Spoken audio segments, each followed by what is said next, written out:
286장 주 예수님 내 맘에 오사 주께 영광 드리겠습니다.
천지를 만드신 하나님 아버지를 내가 믿사오며 그 위아들 우리 주 예수 그리스도를 믿사오니 이는 성령으로 잉태하사 본종녀 마리아에게 나시고 본디오 빌라도에게 고난을 받으사 십자가에 못 박혀 죽으시고 장사한 지 사흘 만에 죽은 자 가운데에서 다시 살아나시며 하늘에 오르사 전능하신 하나님 우편에 앉아 계시다가 저리로서 산 자와 죽은 자를 심판하러 오시리라. 성령을 믿사오며 거룩한 공예와 성도가 설교 동하는 것과 죄를 사하여 주시는 것과 몸이 다시 사는 것과 영원히 사는 것을 믿사옵나이다.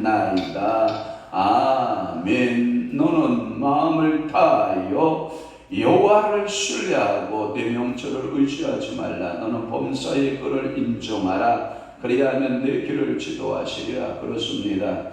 오늘도 마음을 다하여 여호와를 신뢰하고 우리가 가지고 있는 사사로운 명철을 사용하지 아니하고 오직 오늘 하루도 믿음으로 살아내는 하나님의 사람들이 다되도록 성령 하나님 사로잡으시고 너는 범사의 꼴을 인정하라. 그리하면 내 길을 지도하시리라 말씀하셨사오니 성령께서 우리의 길을 지도하시고 인도하시고 역사하시고 축복하심의 은혜가 넘쳐나도록 성령 하나님 우리를 사로잡으시고 은혜 베풀어 주옵소서.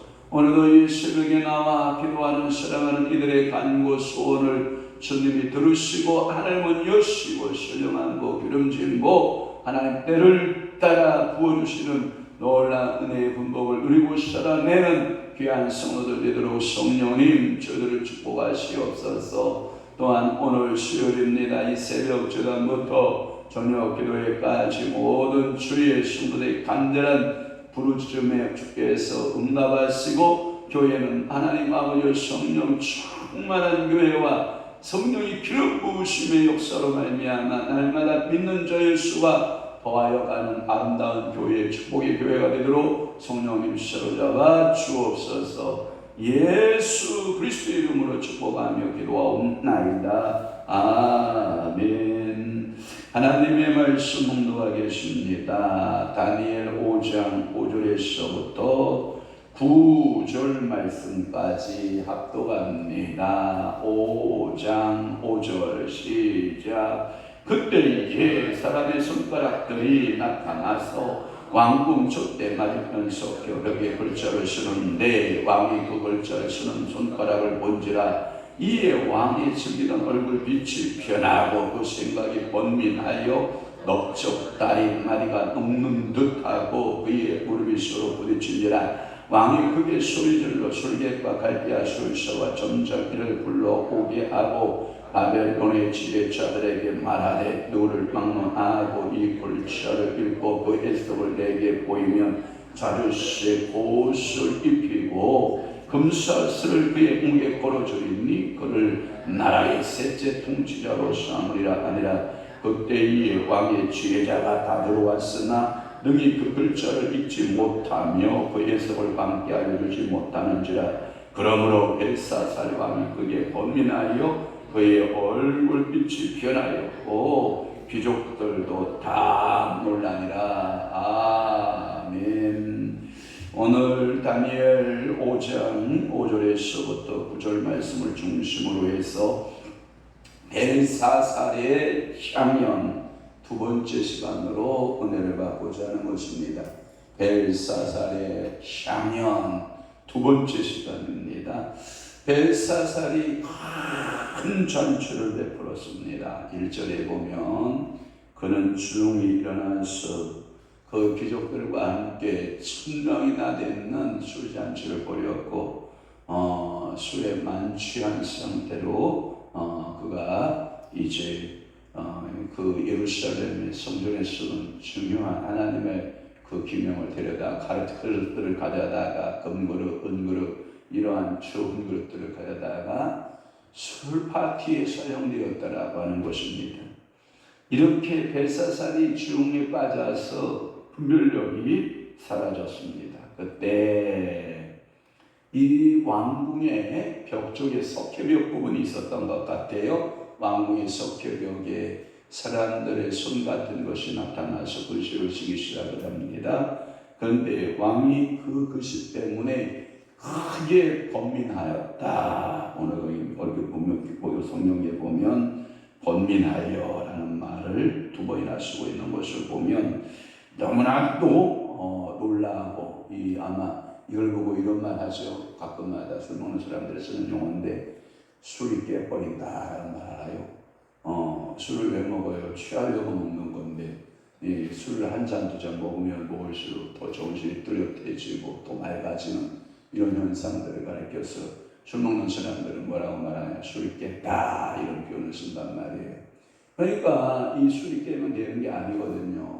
이 중에 취해서 온 귀족들이 함께 연회를 열고 파티를 열고 그러는 거거든요. 그러니까 예수 안 믿는 사람들은 노를 때 술 끼우는 놀지만 예수 믿는 사람들은 노를 때 뭘 먹냐면 성령 취하여 노는 거거든요. 그러니까 우리는 성령의 세술에 취해서 춤추고 성령의 세술에 취해서 노래하고 성령의 세술에 의해서 우리는 살아가는데 이 벨사살이 큰 잔치를 베푸는 것은 세상 술을 먹고 흥청망청 이야 좋은 술이 있으니 좋은 먹거리가 있으니 우리 먹고 즐기자 하고 귀족들을 1000명이나 불러다가 잔치하고 있는데 갑자기 왕궁의 석회벽 속에 글자가 나타나서 손가락에도 글씨를 썼다라고 하는 말씀이 5절이에요. 그때에라고 하는 그때라고 하는 이 단어는 벨사살이 조용히 일어나서 큰 만취 상태에서 하나님의 성전에서 가지고 온 그릇들을 전부 가지고 와라. 그 귀한 그릇들을 다 가지고 와라. 그래서 그 그릇들을 가지고 와서 술을 붓고 술을 먹기 시작한 그때를 말합니다. 그러니까 이게 제정신들이 아닌 거예요. 하나님의 거룩한 것을 세속된 것으로 쓰고자 하는, 이걸 보고 영적 여러분들이 세속적인 모습의 영적으로 범죄하는, 아주 하나님의 거룩한 것을 망령되게 여기는 그런 태도의 모습을 봅니다. 그러면서 그들이 뭐 했냐, 4절에 보면 그것들을 가져다가 금으로 만든, 은으로 만든, 구리로 만든, 쇠로 만든, 나무로 만든, 돌로 만든 신들을 찬양했다. 그러니까 여호와 하나님께서 그것을 보시고 얼마나 분노하고 얼마나 바쁘셨으면 하나님께서 손가락들을 보내셔서, 야, 저 벨사살을 향해서 계시적인 글을 써봐라. 주님께서 명하니까 손들이 나타나서 그 글들을 쓰기 시작을 한 거라고 저는 그렇게 믿어집니다. 여기에 보면 이런 말씀이 있어요. 석회벽에라고 하는, 한글판은 분벽으로 번역이 되어 있는데, 이 석회벽에, 이 석회라고 하는 뜻이 뭐냐면 흰 색깔의 연질, 그러니까 강한 게 아니고 연한 벽을 말해요. 그런데 석회벽으로 이렇게 마감을 하는 집 시골에서 가보면 굉장히 고급지죠. 그러니까 이 왕궁도 하얀 석회벽으로 미장을 해서 멋있게, 아마 아름답게 그 벽들을 만들어 놨던 것으로 기록이 되고요. 바벨론 왕궁의 폐허를 발굴하는 고고학자들에 의하면 실질적으로 이 왕궁의 석회벽이 많이 사용되었다라고 하는 것이 전승적으로 그렇게 또 발견되고 있고, 그러한 석회벽들이 많이 왕궁에 있었다라고 하는 것이 사실로 드러나고 있다라고 하는 거예요. 그때 왕은 아마도 촛대 곁에 앉아 있었을 것이고요. 그 건너편 분벽에 이 손가락들이 글자를 이제 등불이 반사되어서, 하얀 벽에 반사되어서 실내가 환하니까 이 등불에 의해서, 이 등불이 비춰지는 하얀 석회벽에 이 사람의 손가락들이 나타나서 글을 쓰기 시작을 하니까 얼마나 여러분 놀랐겠어요. 여러분 생각을 해봐요. 저게 도대체 귀신 역사냐, 저게 도대체 무슨 역사냐, 어떤 조화가 일어나길래 우리가 이렇게 잔치하는 잔치 자리에서 천명이나 바라보고 있는 이 잔치가 하고 있는 이 가운데에 이 사람 손가락들이 나타나서 석회벽에 글씨를 쭉쭉쭉 선행하네. 이게 여러분 기절하지 않으면 다행이지, 여러분 같았으면 다 기절했을 거야. 아마 여러분 안 그랬겠어요? 놀라지 않았겠어요? 아마도 이 벨사살은 이 글자 쓰는 손가락들을 보게 되었다라고 하는 것이죠. 그래서 글자를 쓰는데 왕이 그 글자 쓰는 손가락을 뭐한지라 본지라. 그래서 6절에 보면 이에 왕이 이쪽을 즐기던 얼굴이 뭐하고 변했다. 어떻게 변했을까? 제가 보니까 하얘졌을 것 같아요. 얼굴이 변하면 어떻게 변한다? 하얗게 변했을 것 같아요. 청백해진 얼굴, 저게 도대체 뭐냐? 술이 올라서 취기가 아마 이 벨사살 얼굴이 붉었을 것인데, 갑자기 그 손가락을 보니까 얼굴이 취기는 떠나가 버리고 사라져 버리고 얼굴이 하얘졌을 거예요. 그래서 얼굴빛이 변하여 번민했다. 그리고 넓적다리가 많이가 녹았다. 넓적다리가 어딘지 아시죠? 골반뼈에 이 뼈가 넓적다리 뼈죠. 거기에 녹는 듯하고, 그의 무릎이 서 있는데 무릎이 다다다 떨려서 둘이 부딪혔다. 이렇게 무릎이 다다다다 떨었다는 거죠. 그러니까 천하의 벨사살이 누굽니까? 이 위대한 군주가 이 하나님의 계시 앞에서 다다다다 떨고 있는 그러한 모습들을 우리는 보게 되는 거예요. 이것을 가리켜서 제가 찾아보니까 벨사살, 이 하나님의 계시적 사건 앞에 시효코를 받아서 공포에 빠진 벨사살이다, 이렇게 주석이 달아났더라고요. 그러니까 하나님의 계시 앞에 이 세상에 어떤 피조물도 떨지 않는 피조물이 있어요, 없어요? 없어요. 다 떨어요. 그 벨사살도 그 거대한 군주였지만 결국은 그 하나님의 계시 앞에 두려워 떨고 있는, 그리고 또 하나 그에게는 숙제가 있었어요. 뭐냐? 도대체 저 글자가 내용이 뭐냐? 그 내용을 알 수 없는 글이 써지니까 그 벨사살은 또 두려워 떨었을 것이다 라고 하는 것이고, 하나는 이 직감적으로 왜 두려워 떨었겠느냐, 이 글씨가 아마 벨사살이 직감적으로 느끼기를, 야, 우리나라의 추운 길조의 모습으로 벽에 쓴 글씨겠느냐라고 하는 거예요. 그런데 학자들에 의하면 벨사살이 그 글씨를 톡 본 순간, 내 시대가 끝났구나, 이것을 직감했을 거라는 거예요.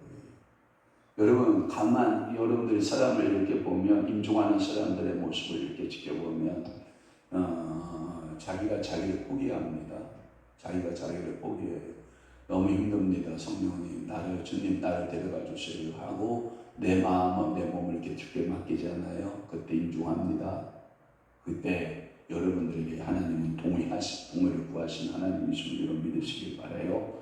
그러니까 조금 더 살고 싶어요. 그러면 연장해요. 하루 연장, 이틀 연장, 3일 연장, 그리고 한 달 연장, 1년 연장을 하는데, 하나님 이제 됐습니다, 더는 됐습니다 하는 순간 데려가요. 그러니까 여러분들이 저한테 이제 나중에 주님께서 동의를 구할 때, 너 더 살래? 그러면 여기까지는 살겠습니다 하고 빨리 순종하고 가는 것이 제가 보니까 축복인 것 같아요.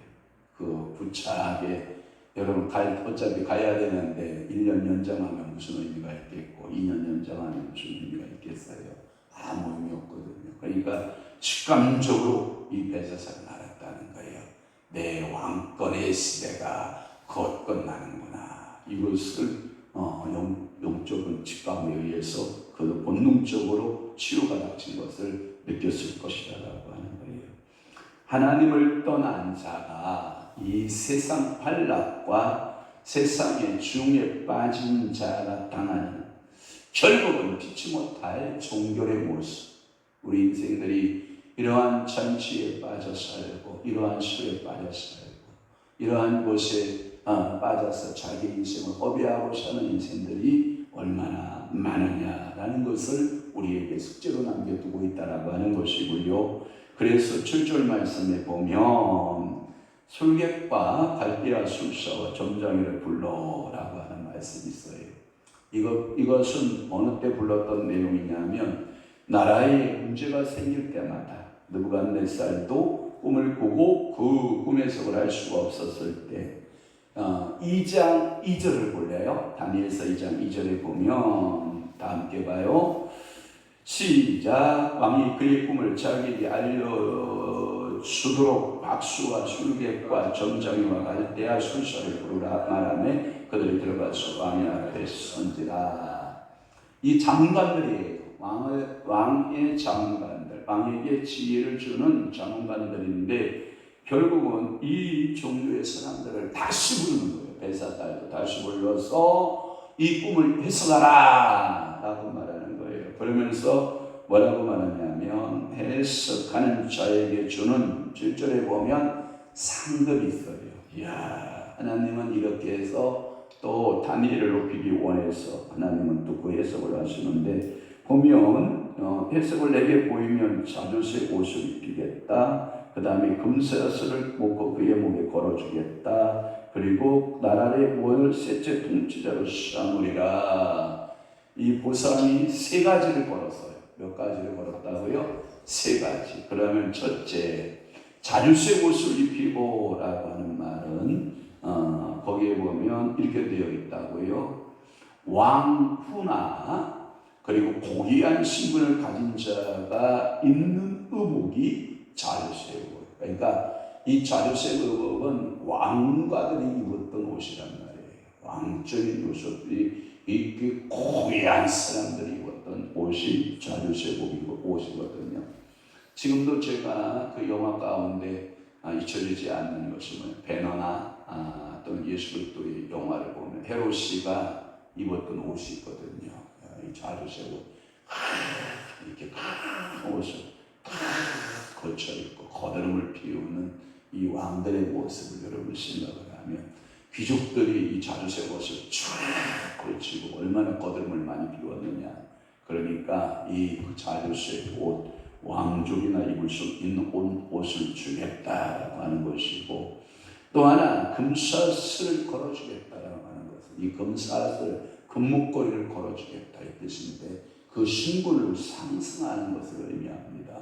내가 그 신분을 상승시키겠다라는 것이고, 셋째 통치자라고 하는 말은 이런 말이에요. 3인 중에 하나, 세 사람 중에 하나로 삼아서 이 일을 감당케 할 것이다 라고 하는 말씀 중에 있는데, 한번 여러분들이 그 뒷절에 보면은 16절에 보면은 끝부분에 나라의 셋째 통치자로 삼으리라 나왔죠. 나라의 셋째 통치자로 삼으리라 나왔고, 또 하나는 여러분들이 29절에 보면 또 셋째 통치자로 뭐하리라 삼으리라 라고 하는 말씀대로 이 다니엘은 세 번째 3인의 통치자의 반열에 오르게 되었다라고 하는 거예요. 창세기 41장에 보면 바로의 꿈을 제대로 해석해 주었던 요셉은 몇째 통치자로 올랐을 것 같아요? 둘째요. 맞아요. 둘째 통치자로 올라요. 바로 밑에, 참 말이 좀 그러네. 바로 밑에. 뭐 이상의 말이.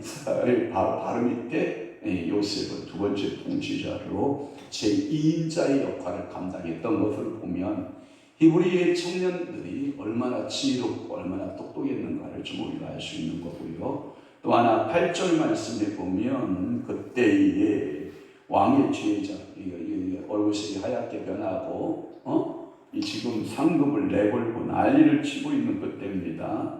그때에 왕이 이게 소리 버럭버럭 지른 거예요. 왜? 인생이 풀리지 않으면 속에서 뭐가 나와요? 분노가 일어나거든요. 그러니까 소리를 버럭버럭 지르는 거예요. 여봐라! 이 나라의 모든 술객과 막수와 모든 정치가들 정쟁이를 다 불러와라! 막 소리 버럭버럭 지를 때 그게 어디 나오냐고요? 7절에 나오잖아요. 7절에 시작이 봐봐요. 왕이 크게 소리 지르고 그러잖아요. 막 이게 분노가요. 이게 자기를 절제를 못하고 있는 이 벨사살의 모습을 좀 볼 수가 있는 거예요. 그렇게 대노하고 있는 이 벨사살 앞에 왕의 지혜자가 다 들어왔는데 한 놈도 해결한 놈이 없는 거야. 이게 한 사람도 어떤 해석 하나 글자 하나를 해석하지 못하는 거예요. 그러면 이런 거 있잖아요. 도대체 당신들은 지혜자들 맞는 거냐고 막 이게 뭔지 알죠? 이게 왕의 기질상 그런 거 아니에요? 당신들은 나라에서 세금을 받아먹으면서 나라의 그 지혜자라고 말하면 당신들은 도대체 밥값이나 하는 것이요! 막 하면서 막 이게 분노 혈기가 막 충만했을 거 아니에요? 그 연상되잖아요, 여러분. 그러니까 8절에 보면 그때 왕의 지혜자가 다 들어왔으나 능히 그 글자를 읽지 못하며 그 해석을 왕께 알려주지 못하는지라. 이게 인생인 거예요. 자, 하나님께서 주신 계시는 누구만이 알 수 있어요? 하나님의 신에 감동된 자만 알 수 있어요. 그래서 성경을 사사로이 푼다. 성령의 감동을 받은 자가 푼다. 그래서 여러분들이 여기서 잠깐 멈추고 이런 얘기 좀 해봐야 돼요. 큐티, 개인 경건의 큐티를 하는 것이 좋으냐 좋지 않느냐 이렇게 말을 해요. 찬반이 갈려요. 찬반이. 개인 경건의 모토를 하는 것이 좋으냐 안 하는 게 좋으냐, 큐티를 하는 것이 좋으냐 안 하는 것이 좋으냐. 왜냐하면 성경 해석을 좀 성령의 감동대로 신학적 지식도 동원하고 역사적 지식도 동원해서 성경 해석을 하면 참 좋은데 평신도들은 전혀 그게 훈련이 안 돼 있거든요. 그런데 그 본문을 읽고 자기식 스타일로 성경을 해석하는 자세가 좋으냐는 거예요. 그래서 큐티 반대론자들이 나와요. 뭐냐? 개인적 경건이라고 해서 큐티를 하는 것은 좋은 건 아니다. 그러나 성령이 감동된 사람들이 하나님의 말씀을 푸는 것은 좋은 것이다 라고 말해요. 그러니까 여러분들은 어떤 아류의 어떤 종류의 성도인지는 저는 잘 모르겠지만 저는 개인 경건 큐티를 막 하라고 막 부추기는 목사는 아니에요. 할 수도 있고 안 할 수도 있다. 그러나 성령이 감동이 안 되면 해서는 안 된다. 왜? 성경을 사사로이 풀 수가 있기 때문이다라고 하는 거예요. 그러니까 이 성경을 사사로이 풀어내버리면 성경이 그때부터 뭐하냐? 왜곡되어지기 시작해요. 그래서 성경이 왜곡되어지면 목회자가 바른 메시지를 전달해 주잖아요. 내가 그때 큐티할 때 이렇게 봤는데 왜 목사님 저렇게 설교해? 목사님 틀렸어. 이렇게 이제 나가는 거예요. 왜 그러냐면 노가다 근성이 있어서 그래. 노가다 근성이 뭐냐면 제가 예전에 교회를 지을 때 자, 봐봐요. 노가다를 사다가 벽돌을 쌓아요. 근데 저희가 원하는 그 방향과 원하는 그 벽돌을 쌓지 못하고 지방석들지가 쌓은 거야. 그러면 주인이 와서 딱 보고 뭐라고 그러냐면 저거 부수세요. 그런단 말이에요. 왜요? 칸막이가 잘못됐으니까 부숴 다시 쌓아야 됩니다. 라고 말하면 이게요. 노가다 근성이 뭐냐면 지가 땀 흘려서 노력해서 쌓았잖아요. 부술까요? 안 부술까요? 아이고 목사님 저 안 부술렵니다. 그러면 딴 사람 데려다가 뭐하냐면 부수세요. 왜냐하면 자기가 노력해서 쌓았는데 그것을 안 부숴요 사람은. 그래서 능글능글 맞고 목사님이 그렇게 쓰라고 하지 않았습니까? 하면서 대들어요. 당신은 일당받고 쌓은 거 부수라고 부수면 되는 거지 대들 이유가 뭐가 있어요? 근데 노가다 근성에 쩔은 이 인생들은 자기가 벽돌 한 장 쌓은 것에 프라이드를 가지고 있어요. 그래서 그 벽돌을 쌓은 것을 잘못 쌓았으니 부수시오라고 말하면 부순다 안 부순다? 여러분들의 그 근성 다 있다니까. 저에게도 있다고 없다고요? 있어요 여러분. 그래서 제가 가끔마다 그분들하고 일하면서 또 발동된다. 노가다 근성 나온다. 그러면 뭐예요? 공사를 총지휘하는 사람들이 도면 보고 도면대로 얘기를 해주잖아요. 이거 잘못됐네. 이거 1m나 들어가고 1m나 나왔네. 다시 부숴도 다시 그리고 다시 내고 하셔야 됩니다. 라고 말하면 안 합니다. 그리고 딴 일에 가서 딴 일에. 다음 딴 사람들이 다 부숴서 다시 써야 돼요. 이게 근성이라니까요. 여러분들에게 다 그 근성이 배겨 있다니까. 그게 뭐냐면 성경 해석을 할 때 이런 근성들이 여러분 속에 들어있다고요. 그러니까 성경을 해석할 때 너무 많은 교파들이 생기기 시작하고 성경을 개인적으로 사사로이 풀기를 시작을 하니까 여러분 요즘 교회가요 통일성이 없고 획일성이 없어지는 이유가 이 개인경건 큐티에 있다라고 하는 단점을 지적하고 있는 거예요. 그렇다고 해서 큐티하지 말라라고 말하면 또 성경도 안 봐. 그러면 성경도 안 보면 뭐예요? 실력 없는 성도가 돼버리고 그나마 성경이라도 봐야 되는데 성경만 또 안 보고. 그게 제일 좋은 것은 뭐냐?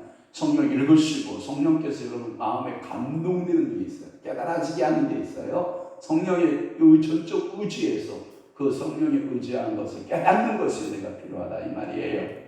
그래서 여러분들은 성경되게 아멘. 하나님의 성령에 감동되어 뭐하라? 풀어내라. 그래서 어느 정도 인격적 소양을 갖춘 자가 설교하는 게 좋지. 여러분 아무런 신학적 소양도 없고 성경적 소양도 없는 자가 강단에 있어서 주저리 얘기한다고 해서 그게 하나님의 이야기겠느냐 하나님의 뜻이겠느냐라고 하는 것은 여러분들이 다시 한번 스톱하고 정리를 한번 해봐라. 아멘. 그리고 마지막으로 9절 말씀해 보면 어메 이런 거 아니에요? 지혜자들의 이야기를 들으면 마음이 좀 시원함이 있어야 되잖아. 예? 그런데 그러므로 라고 하는, 아무도 알려주지 못했다. 그러므로 벨사살 왕이 더 범민이 커지기 시작하는 거예요. 이 답답함이 뭐예요? 더하기 시작하는 거예요.